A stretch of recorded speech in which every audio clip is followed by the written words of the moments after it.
Kini waktunya menabur dan menuai, membangun prasarana dan mereformasi gereja sehingga tidak seorang pun yang berkekurangan. Mengasihi Allah, membenci dosa, dan suka memberi.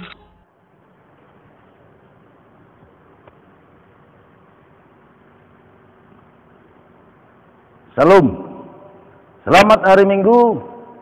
Tuhan selalu menyertai kita sampai di hari ini. Kita semua dalam keadaan baik, keadaan sehat, diberkati Tuhan, keluarga kita, anak-anak kita, diberkati Tuhan juga usaha ataupun pekerjaan kita, terutama diberkati Tuhan pelayanan kita semua. Bapak Ibu Saudara-saudara yang kasih Tuhan, hari ini adalah hari Minggu yang kudus, tanggal 25 Oktober 2020. Tema renungan kita pada saat ini adalah jadikan imanmu dikagumi Yesus. Dasarnya kita ambil dari Matius 8 ayat 5 sampai 13. Goal atau sasaran utama saya dengan firman Tuhan ini adalah yang pertama, agar umat Tuhan mengusahakan imannya untuk dikagumi oleh Tuhan Yesus. Dan yang kedua, agar umat Tuhan mendapat karunia Tuhan Allah kita di dalam Yesus untuk memperoleh tempat di sorga oleh karena imannya kepada Yesus. Bapak Ibu Saudara-saudara yang dikasihi Tuhan, sebelum kita lebih jauh untuk merenungkan firman Tuhan ini, kita mendengar dulu lagu pujian dengan judul Tuhan Selalu Ada.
Sebelum kita merenungkan firman Tuhan, marilah kita berdoa.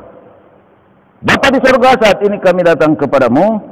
Kami hendak merenungkan firman Tuhan, dan kami pertama-tama bersyukur kepadamu atas penyertaan-Mu, atas karunia-Mu, atas berkat-berkat-Mu, atas kekuatan kesehatan yang Tuhan berikan, bahkan atas kehidupan kepada kami semua.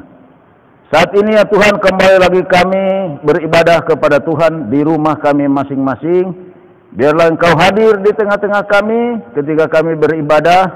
Biarlah kami semuanya senantiasa memuji memuliakan nama-Mu, bahkan juga mendengarkan firman-Mu sebagai bekal hidup bagi kami semua. Kami serahkan ke dalam tangan-Mu jam pemberitaan firman Tuhan. Berkati hamba-Mu memberitakannya. Biarlah kuasa Roh-Mu yang kudus yang beracara di tengah-tengah kami mendengar firman Tuhan ini, baik oleh hamba-Mu maupun juga umat-Mu di rumah masing-masing, untuk mendengar dan untuk menyimak firman Tuhan ini. Dalam nama Tuhan Yesus, kami berdoa dan bersyukur kepada Tuhan. Amin. Bapak, Ibu, Saudara-saudara yang dikasihi Tuhan, ada banyak penerangan firman Tuhan atau khotbah tentang cerita perwira di Kapernaum ini. Ada yang menyoroti dari segi sosial, perlakuan sosial yang dilakukan perwira ini. Nanti kita akan mempelajarinya lebih jauh.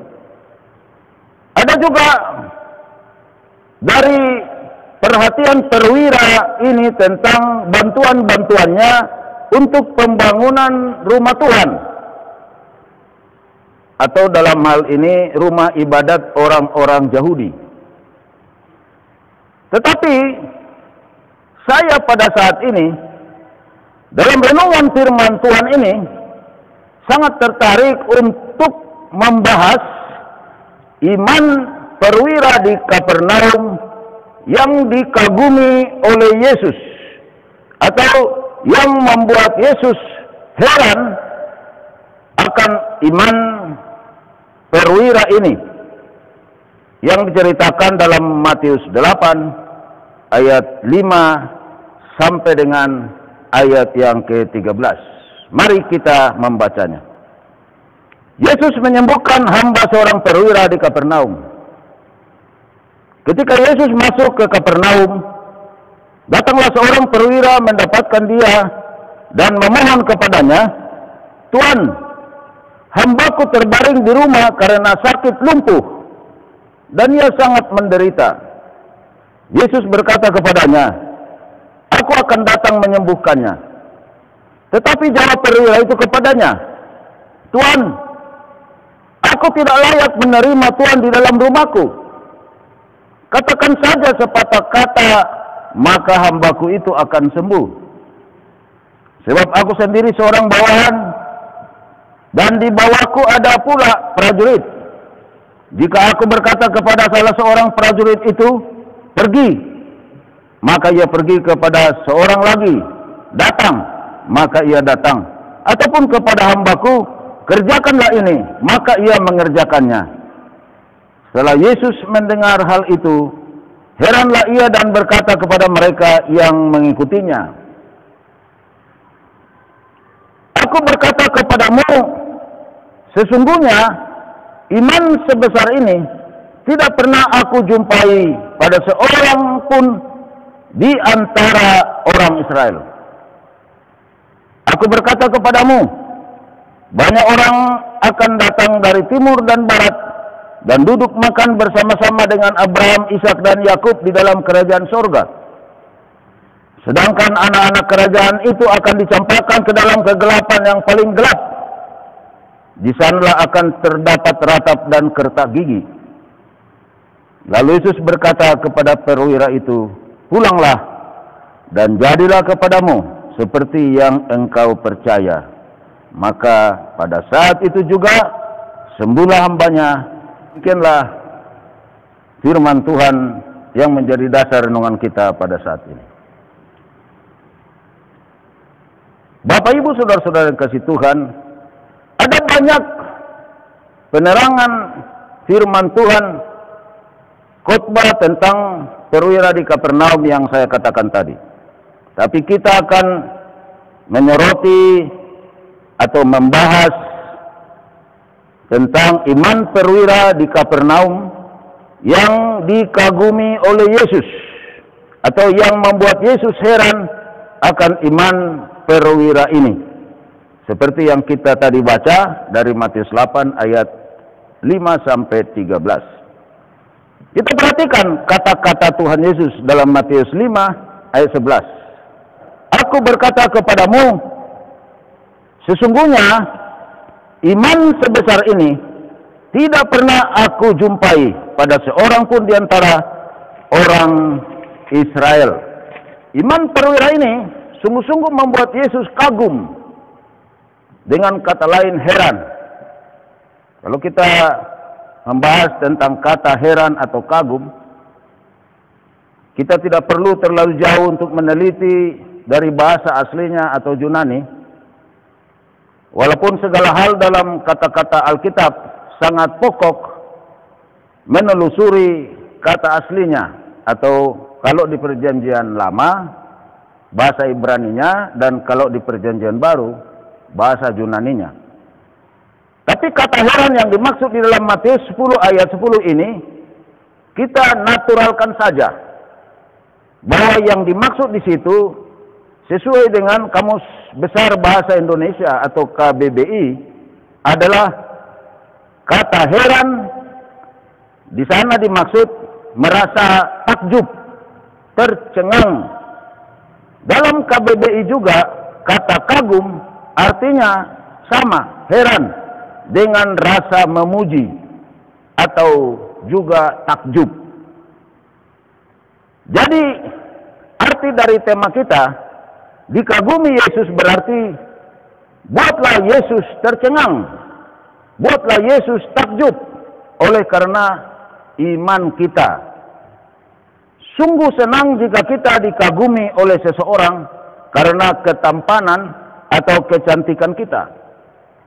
Tetapi itu secara lahiriah. Kita sangat senang jika Tuhan Yesus mengagumi iman kita seperti iman perwira di Kapernaum ini. Tuhan Yesus heran akan imannya atau iman perwira ini. Dan Tuhan Yesus sampai berkata bahwa iman seperti ini tidak ditemukan Yesus sekalipun di antara orang Israel. Iman seperti ini sangat spesial. Marilah kita kembali dulu kepada cerita tentang perwira di Kapernaum ini di dalam Matius 8 ayat 5 sampai 13 ini. Tuhan Yesus bertemu dengan perwira ini untuk meminta pertolongan kepada Yesus agar sudi menyembuhkan hambanya yang sakit lumpuh dan sangat menderita. Dan Yesus menanggapi bahwa dia bersedia datang ke rumahnya. Untuk itu perwira ini berkata, di sini saja, mungkin seperti itu maksudnya, di tempat ini saja. Jadi tidak perlu capek-capek untuk datang ke rumahku. Lalu kemudian sebagai yang punya kuasa terhadap anak buahnya, dia membuat satu perumpamaan kepada Tuhan Yesus. Saya juga seorang perwira. Apa yang saya katakan, anak buahku pasti akan lakukan atau pasti akan laksanakan.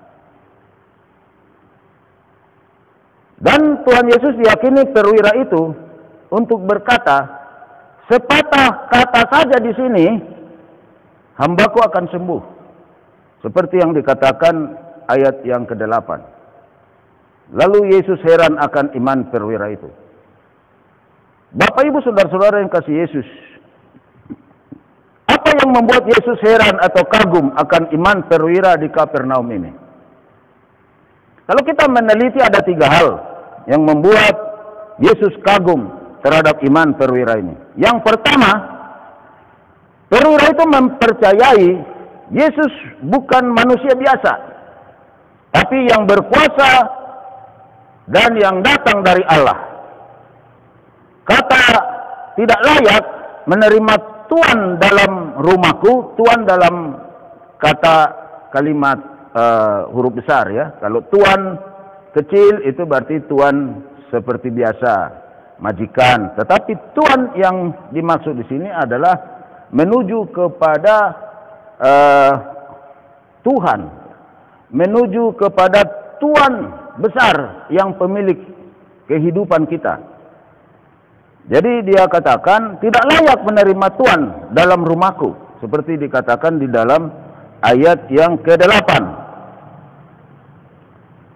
Ini sangat dalam, artinya dalam pandangan atau penilaian Yesus. Perwira itu tentu tidak membuat pengertian tidak layak Yesus datang ke rumahnya dari hal-hal atau status sosial. Mengapa perwira itu mengatakan tidak layak? Padahal dia adalah seorang perwira yang menguasai 100 tentara yang dipercayakan kerajaan Romawi kepadanya. Dia adalah komandan untuk 100 tentara di kerajaan Romawi. Ini sudah sangat tinggi sekali. Juga dia adalah seorang perwira. Kalau mungkin bisa disamakan dia seorang jenderal atau setingkat jenderal. Demikian juga perwira ini tentu bukan orang miskin, pasti orang kaya. Jadi perwira ini ditinjau dari pangkat, jabatan, kekayaan dan wibawanya di kerajaan Romawi itu sangat tinggi. Jadi apa yang membuat dia tidak layak menerima Yesus di rumahnya? Nah, ini menjadi persoalannya. Jawabannya adalah dia merasa, atau perwira itu merasa rumahnya tidak kudus. Padahal Yesus dipercayai perwira ini datang dari Allah, Allah yang kudus, orang yang sangat kudus yang ada di permukaan bumi ini. Makanya perwira ini berkata, tidak layak menerima Tuhan di rumahku. Jadi ini tidak kita tinjau dari segi sosialnya atau dari segi status daripada status duniawi daripada perwira ini. Ini yang pertama yang dikagumi Yesus, yaitu iman perwira ini yang percaya bahwa Yesus datang dari Allah. Tidak ada memang diceritakan perwira ini dikatakan oleh Alkitab bahwa Yesus datang dari Allah. Tetapi secara tersirat ada keyakinan bahwa perwira itu percaya Yesus datang dari Allah, bukan manusia biasa. Dia adalah orang kudus. Rumahnya tidak kudus untuk kehadiran orang kudus semacam Yesus. Nah, itu yang kita dapatkan. Satu poin di dalam penilaian Yesus bahwa perwira ini imannya dikagumi oleh Yesus. Yang kedua, yang membuat Yesus kagum akan iman perwira ini yaitu perwira itu percaya bahwa Yesus memiliki kuasa Allah dan bukan kuasa seperti dukun. Hal ini kita ketahui dari kata-kata perwira itu, yaitu dia katakan saja sepatah kata di sini, di tempat ini, di mana kita bertemu ini. Tidak perlu kita harus ke rumahku, maka hambaku itu akan sembuh. Itu yang sepertinya dikatakan oleh perwira ini. Dan dia katakan lagi, sebab aku sendiri seorang bawahan dan di bawahku ada prajurit. Jika aku perintahkan ke orang bawahanku pergi, ia akan pergi, dan seorang lagi datang, ia akan datang. Kerjakan ini, saya katakan sebagai komandan yang ada di bawahku, maka ia akan mengerjakannya. Itu yang diuraikan atau yang dijelaskan perwira ini di dalam ayat 8 sampai 9. Perwira itu sangat percaya bahwa Yesus ada kuasa Allah yang dimilikinya. dengan kuasa Allah, tidak perlu datang ke rumahnya. Dikatakan Yesus saja di sini, sepatah kata saja. Misalnya begini, oke, saya katakan, sembuhlah hambamu. Dan nanti kau lihat, pulang ke rumahmu, dia akan sembuh. Ya mungkin seperti itu. Dan dikatakan, katakan saja sepatah kata, misalnya, sepatah kata sembuh, maka ia akan sembuh. Kuasa Yesus diimani atau dipercayai perwira itu adalah kuasa Allah yang tidak ada atau yang tidak bisa dihalangi oleh apapun. Apa yang dikatakan oleh Yesus untuk kesembuhan hambanya, hambanya akan sembuh dan tidak ada yang menghalangi untuk tidak sembuh. Jadi perwira ini sangat percaya Yesus punya kuasa Allah, atau Yesus datang dari Allah. Bahkan secara tersirat, perwira ini percaya Yesus adalah penjelmaan Allah. Inilah yang membuat Yesus heran, inilah yang membuat Yesus kagum.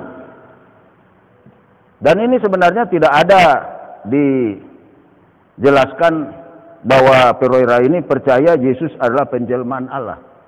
Tetapi dari kata-kata Yesus yang dikatakan Tuhan Yesus di dalam ayat 11, ada kelihatannya mengarah ke sana. Ya, Tuhan Yesus berkata di ayat 11, Aku berkata kepadamu, banyak orang akan datang dari timur dan barat, dan duduk makan bersama-sama dengan Abraham, Ishak dan Yakub di dalam kerajaan sorga. Nah, coba kita bayangkan, Yesus mengalihkan hal penyembuhan ini kepada hal orang-orang seperti perwira ini layak duduk di dalam kumpulan Abraham, Ishak dan Yakub di sorga. Karena dia percaya bahwa Yesus itu datang dari Allah. Atau mungkin kata-kata sederhana kita untuk zaman sekarang, Yesus itu adalah penjelmaan Allah.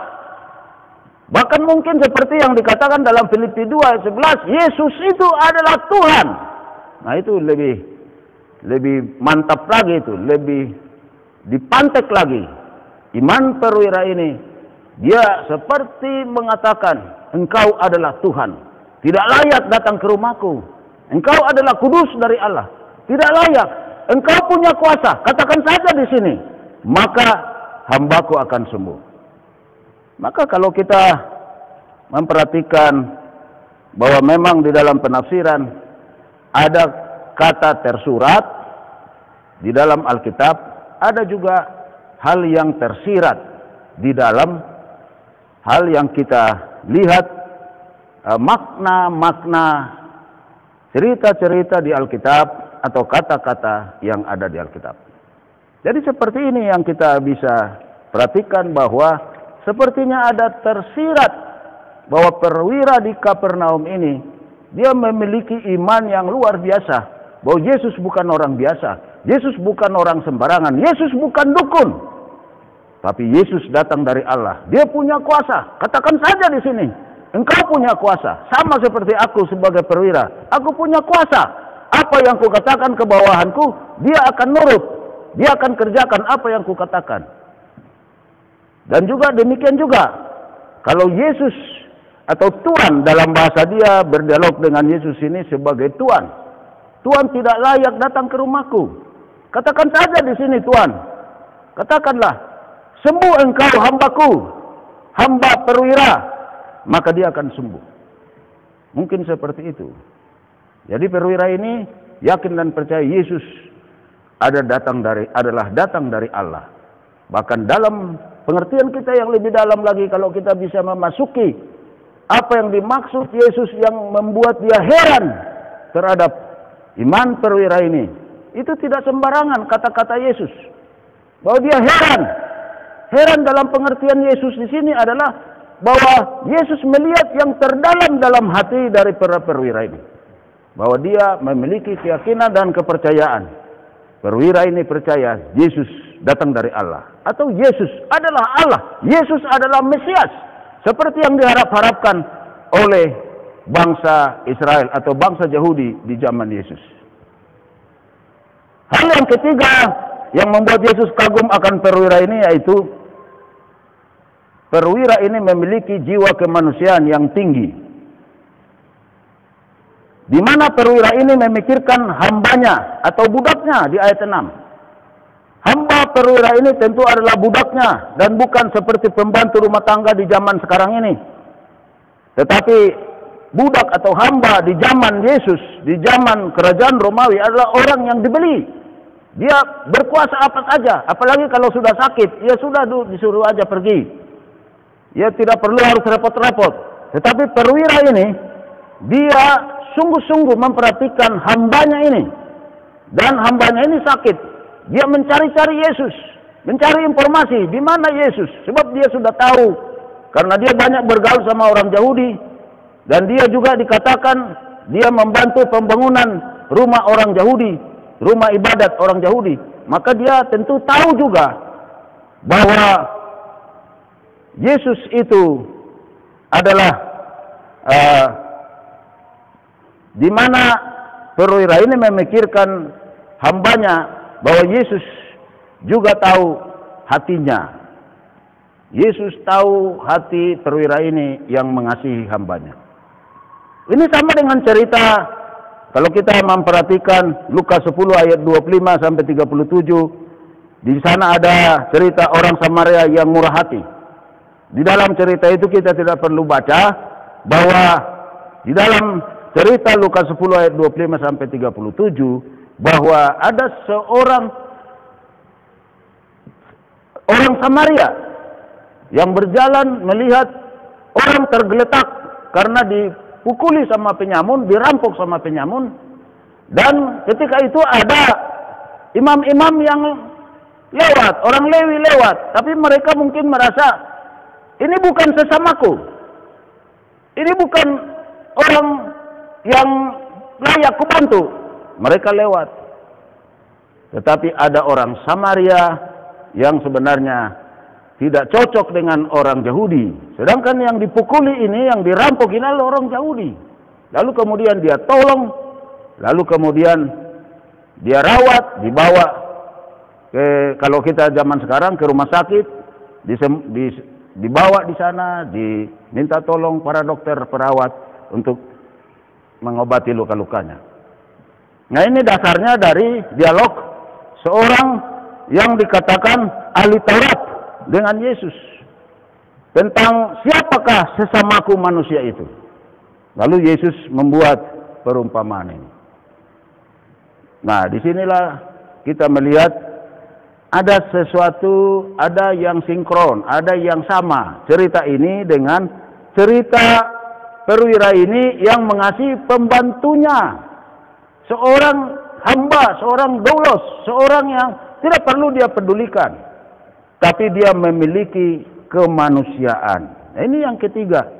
Bahwa perwira ini memiliki hati yang penuh cinta kasih. Ya. Makanya dia merasa ini adalah sesamaku manusia. Lalu kemudian dia cari-cari informasi. Dia bisa cari Yesus di mana, akhirnya bertemu. Dan dia minta tolong supaya Yesus menyembuhkan hambanya ini. Dia sangat care, dia sangat peduli kepada orang yang membantu dia, hambanya yang ada di rumahnya. Yang sebenarnya kalau menurut hukum hamba, hukum budak pada zaman itu, perwira ini tidak perlu urus, ya. Dia suruh aja pergi atau titipkan di mana, udah kelar dia. Jadi Bapak Ibu saudara-saudara kasih Tuhan, ini yang dilihat oleh Yesus. Ya, bukan soal dia membantu pembangunan bait Allah atau rumah Tuhannya orang Yahudi, rumah sembahyang mereka, bukan. Tetapi unsur kemanusiaannya, unsur kasih kepada sesamanya itu, Tuhan Yesus memberikan suatu penilaian, satu kekaguman kepada perwira ini. Nah, itulah yang ketiga. Bapak Ibu saudara-saudara yang kasih Tuhan, setelah kita membahas alasan Yesus kagum akan iman perwira ini, Yesus membuat suatu gambaran bahwa yang pertama, iman seperti perwira ini akan banyak didapati nanti di dunia ini.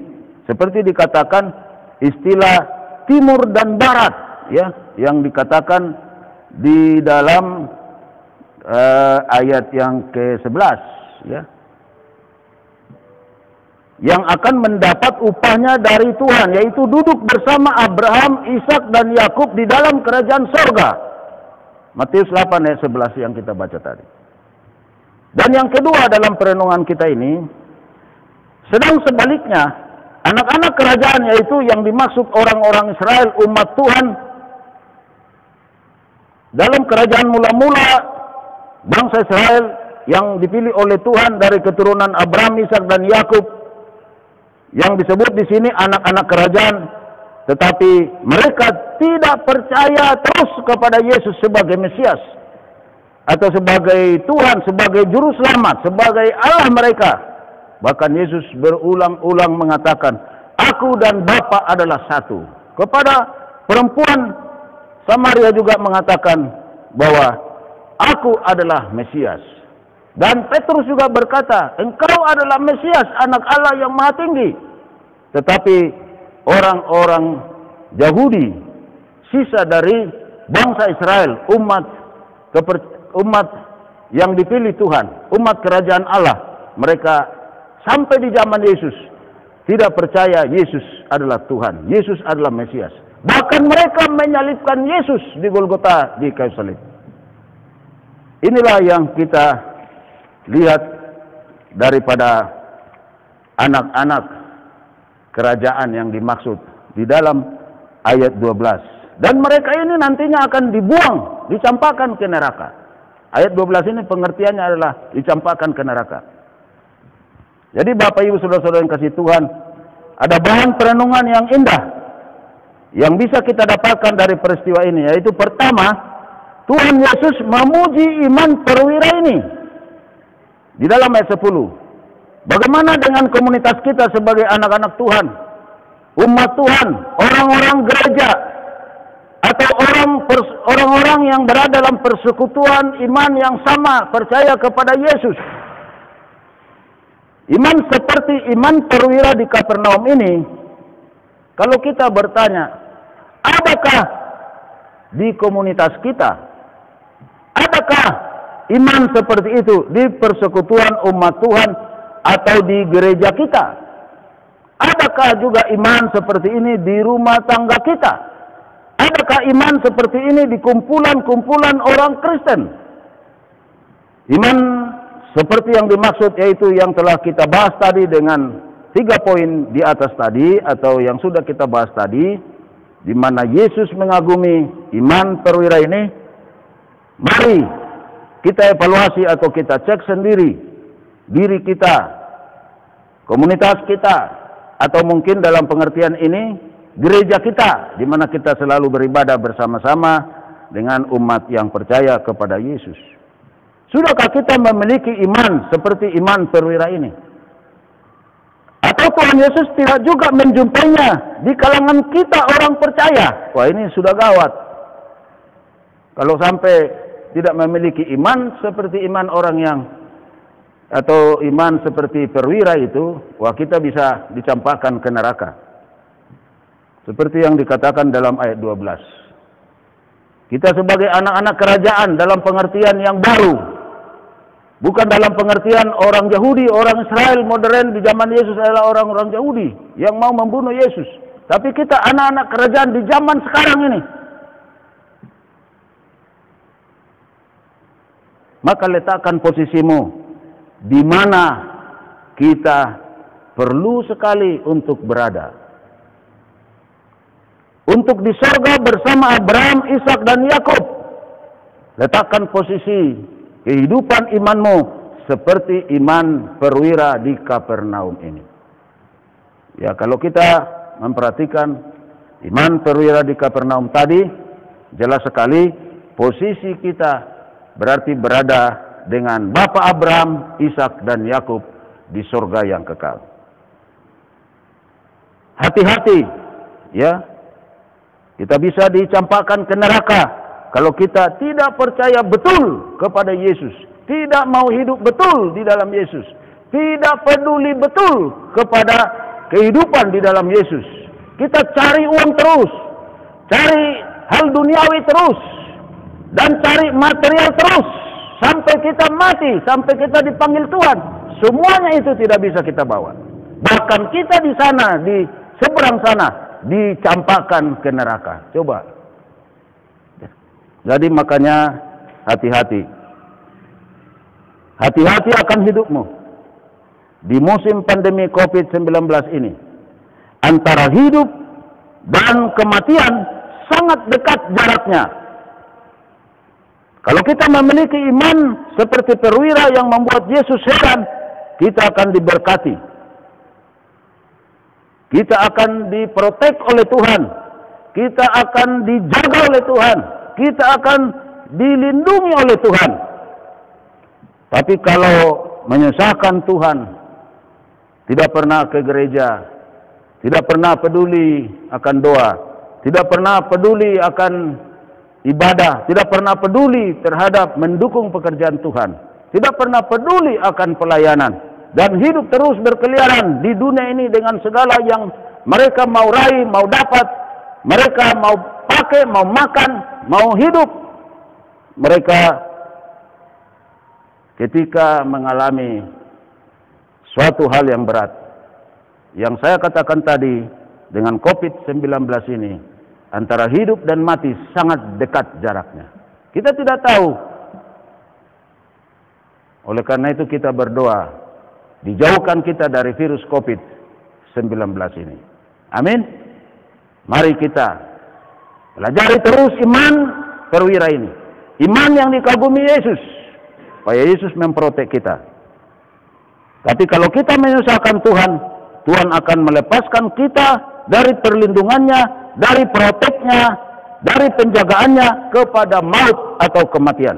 Bukan kematian di dunia ini saja, tapi kematian yang kekal, dimasukkan ke neraka yang kekal. Bapak, Ibu, saudara-saudara yang dikasihi Tuhan, saya hanya mau pesan sekali lagi, hati-hati. Amin. Mari kita berdoa. Bapa di surga, kami saat ini sudah merenungkan firman-Mu, berkatilah kami, berkatilah umat-Mu semua, supaya memiliki iman seperti perwira di Kapernaum ini, yang sangat dikagumi Yesus. Dan orang-orang seperti ini akan ditempatkan di surga yang kekal, kalau Tuhan memanggil mereka. Dan juga Tuhan akan memprotek, menjaga, melindungi selama hidup di dunia ini. Dan akan memberkati segala pekerjaan, usaha, anak-anak, pelayanan. Tuhan akan memberkati umat-Mu yang percaya sungguh-sungguh seperti iman perwira di Kapernaum ini, sehingga mereka sehat panjang umur, sehingga Tuhan memakai mereka lebih panjang lagi untuk pekerjaan Tuhan, untuk kerajaan Allah. Terima kasih ya Tuhan. Kami berdoa untuk rumah tangga, anak-anak, pekerjaan, sekolah, maupun juga Tuhan berkati semua pelayanan kami. Kami juga berdoa untuk yang sakit, Tuhan jamah, Tuhan sembuhkan, baik yang ada di rumah, bahkan juga yang ada di rumah sakit, yang bukan COVID, bahkan terutama saudara-saudara kami, walaupun kami tidak kenal yang mengalami COVID di rumah sakit, bahkan OTG yang ada di isolasi-isolasi yang sudah disiapkan pemerintah, supaya semua sehat, sembuh, dan pulang ke rumah dengan bahagia, dengan sukacita. Berkatilah kami semua, berkati pelayanan kami, berkati bangsa dan negara kami, pemerintahan kami, presiden kami, wakil presiden kami, dan lembaga-lembaga tinggi negara, untuk mengatur supaya virus ini bisa akhirnya tidak ada di Indonesia ini. Berkati juga pemerintahan kami, programnya untuk vaksin yang akan diberikan kepada masyarakat Indonesia ini, supaya semua bisa berjalan dengan baik. Terpuji-pujilah Engkau Tuhan kekal selamanya. Dalam nama Tuhan Yesus kami berdoa dan bersyukur kepada Tuhan. Amin. Kita akan mendengar satu pujian lagi dengan judul Kasih Yesus Lebih Dari Semua.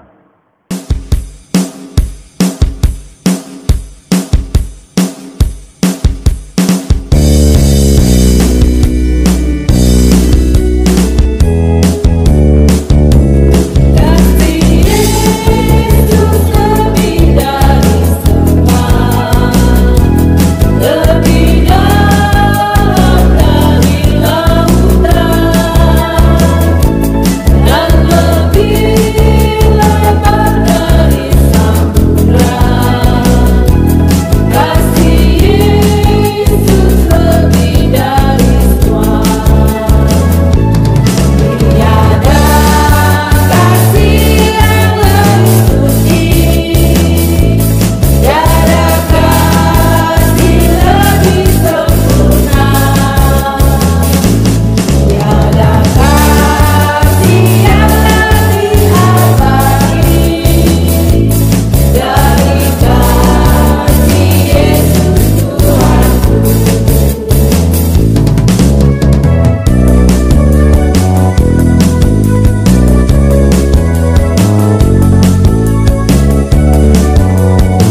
Amin. Selamat hari Minggu. Tuhan Yesus memberkati.